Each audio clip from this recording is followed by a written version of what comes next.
काफ़ी देर से आप लोग बैठे हुए हैं, तो आपके धैर्य की पूरी परीक्षा ली गई है और साथ साथ हमारे भी धैर्य की परीक्षा आप लोगों ने पूरी ली है। तो डिक्टम वाद विवाद समिति को ढेर सारी शुभकामनाएं कि वो लोग लगातार बढ़िया कर रहे हैं, शानदार कर रहे हैं, और जिस हिसाब से उनका कॉलेज एडमिनिस्ट्रेशन उन्हें सपोर्ट कर रहा है, जिस हिसाब से उनके शिक्षक और जिस हिसाब से उनके सोसाइटी के सदस्य मेहनत कर रहे हैं, आप सब लोग बहुत सारी बधाई और ढेर सारी साधुवाद आप सबको। निरंतर ऐसा करता रहे। आज ये जीजाबाई प्रतियोगिता का प्रथम संस्करण था और इन लोगों ने एक नई शुरुआत की है और उम्मीद है ये चीज़ें आगे और बढ़ती रहेंगी। शिवाजी कॉलेज की तरफ से आप सबों को बुलाया गया और आप सब ने प्रतियोगिता में प्रतिभागिता की। इन सब के लिए आप सब बधाई के पात्र हैं। एक दो जो बात है जो आपसे कह के मैं अपनी बात ख़त्म करूंगा।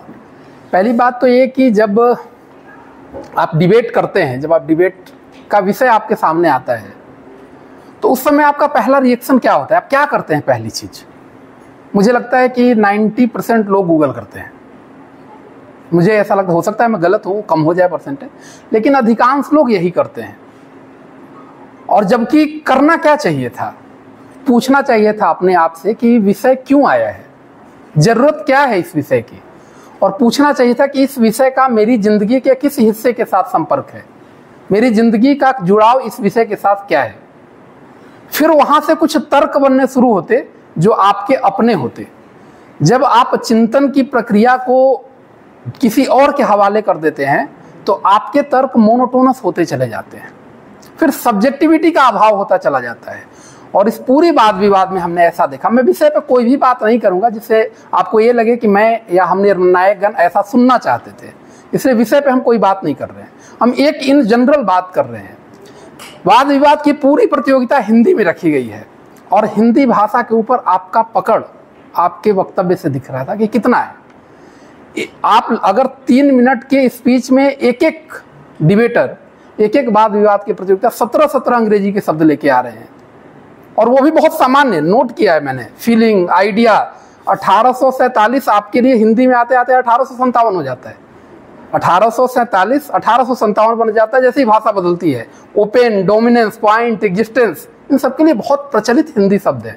ऐसा भी नहीं है कि बहुत मुश्किल के हिंदी शब्द है, बहुत प्रचलित हिंदी शब्द है। Identity, Japanese, China. चाइना किस हिंदी का शब्द है? मतलब जैपनीज, चाइना नाम के साथ भी आप हिंदी का नहीं रखना चाह रहे। तो हिंदी वाद विवाद प्रतियोगिता है, और जब हम वाद विवाद प्रतियोगिता कर रहे हैं तो हम क्या देखना चाहते हैं? किसी को आप कुछ कह रहे हैं, उसके पीछे अगर तर्क काम नहीं कर रहा है तो क्या फर्क पड़ता है? अच्छा, मेरे इस विचार से प्लेटो भी सहमत होंगे, ऊपर बात हुई आपकी। किस हिसाब से आप तर्क गढ़ रहे हैं कि अपनी बात तो छोड़ी, प्लेटो तक से सहमति हासिल कर ली कि वो भी सहमत होंगे कि ऐसा मैं कह रहा हूं। तर्क का अभाव है आपके वाद विवाद में।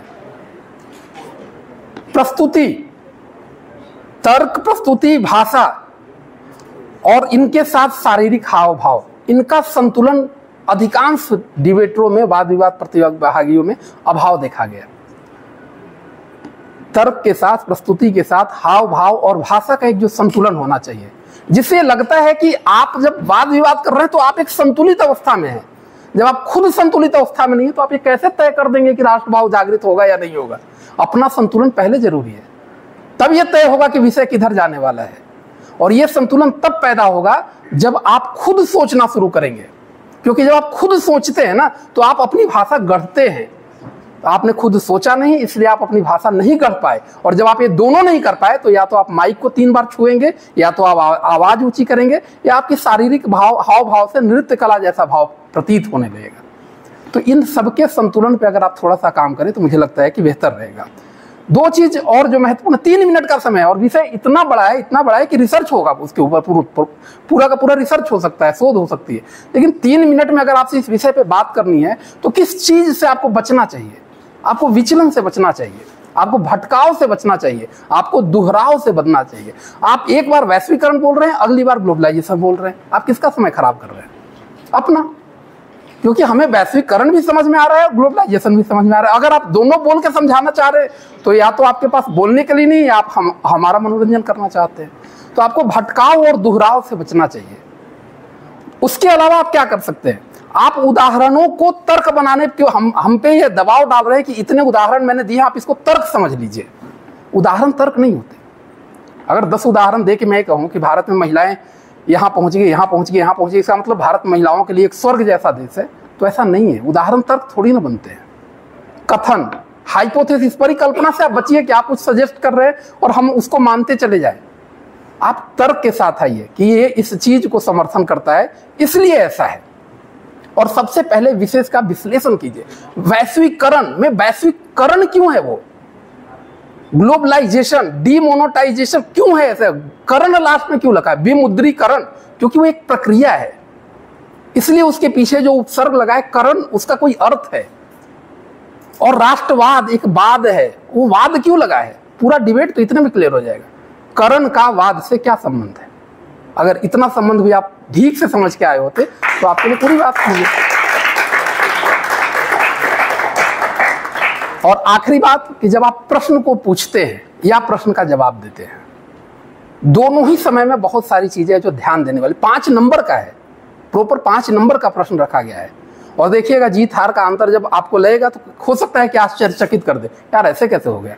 क्योंकि वैसा ऐसे इसलिए हुआ होगा क्योंकि जिन्होंने प्रस्तुति दी होगी, जिनका कंटेंट और जिनका क्वेश्चन, ये तीनों एक संतुलन में आया होगा, वो इसके करीब पहुंचे होंगे।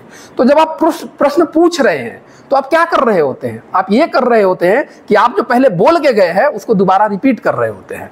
और आप प्रश्न के माध्यम से अपनी पुरानी मान्यताओं को या तो दोबारा जिंदा करना चाहते हैं, या वक्ता को आप चाहते हैं कि उसको डिमोरलाइज कर दिया जाए, उसके मनोबल को कम कर दिया जाए। जबकि ध्यान देने वाली बात यह है कि जब आप प्रश्न पूछे तो वक्ता के वक्तव्य को आधार बनाए और उसके अंदर के विरोधाभास को पकड़े कि उसके तर्क में क्या विरोधाभास था। और ऐसा आप नहीं करते, क्योंकि ऐसा करने के लिए आपको सुनना पड़ेगा और आप सुनते हैं ही नहीं।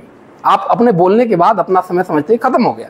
जब आप सुनेंगे तो वक्ता के वक्तव्य के विरोधाभास को सामने लेकर आएंगे, और जब इस विरोधाभास को आप सामने प्रकट कर देंगे तो आपका प्रश्न वैलिड है, तब आपका प्रश्न उस डिबेट में कुछ ऐड कर रहा होता है। तो उस वक्तव्य के को आप सुनेंगे तो फिर आप उस बात को समझेंगे। इसलिए प्रश्न आप बहुत लंबा पूछ के भी कुछ नहीं पूछ पाते हैं। अगर आप ध्यान से सुनेंगे तो विरोधाभास बहुत छोटे से प्रश्न में गंभीरता से सामने आ जाएगा। जैसे आप बहुत बार ऐसा कह रहे थे कि वैश्वीकरण का चरम ऐसे प्रतीत हो रहा है जैसे राम राज्य के बराबर हो जाएगा। इस राम राज्य की संकल्पना है। वैश्वीकरण का चरम आप राम राज्य की इक्वल कर, पूरी दुनिया एक हो जाएगी, सब कुछ इनकम, सब कुछ खत्म हो जाएगा, कि समानता, सब देश बराबर, पता नहीं क्या उसी स्थिति। तो ऐसी ऐसी परिकल्पनाओं को हम क्यों माने? तो ये सारी कुछ बातें हैं जो आप चाहे तो ध्यान में रख सकते हैं। और मैं यही कहूंगा बार बार कि सोचने पर ध्यान दीजिए, सारा का सारा फोकस सोचने के ऊपर रखिए। अपनी ज्ञान इंद्रियों का जितना इस्तेमाल करेंगे, आप जानते हैं ना कि जिसका हम इस्तेमाल नहीं करते वो विलुप्त हो जाता है। तो जो ज्ञान इंद्रियां आपको ईश्वर ने दी है उसका जितना अधिक इस्तेमाल करेंगे, आपका डिबेट उतना बेहतरीन होगा और उसमें उतनी मौलिकता आएगी। वरना सारा कुछ मोनोटोनस होता चला जाएगा और फिर वही ढाक के हम 3 पात रह जाएंगे। तो आप सब यहाँ पे आए, आपने इतना बेहतरीन डिबेट में प्रतिभागिता की, शिवाजी कॉलेज ने इतना बढ़िया डिबेट कराया और मुझे भी अवसर दिया। इन सब के लिए आप सबका ढेर सारा आभार, ढेर सारा धन्यवाद। Thank you so much.